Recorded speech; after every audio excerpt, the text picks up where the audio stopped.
Hello, in this video I'm going to show you how you can fix connection issues of your JBL Essential GO speaker. First of all, before this hard reset process, you have to charge your speaker with this micro USB port for like 20 or 30 minutes.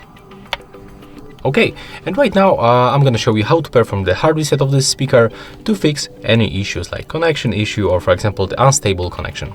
So first of all, we have to power on our speaker by using this power button. As you can see in my case, it's already turned on. So right now we have to use the Bluetooth button and the volume up button, click and hold them together until this indicator turns off and also our speaker turns off. So you will hear this JBL turn off sound. So let's do this right now. Click and hold these two buttons right now and take a look for this indicator on the front.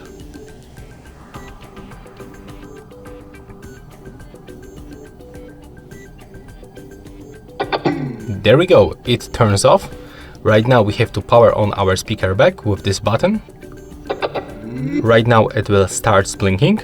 It will go to the pairing mode automatically, but if for some reason it is not in the pairing mode, just click once on this Bluetooth button.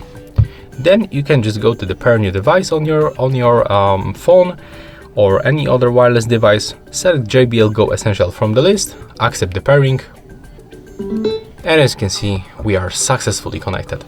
So yeah, that's how you can connect this speaker to any phone, and that's how you can fix your connection issues. That's all for this video. Hope you like it.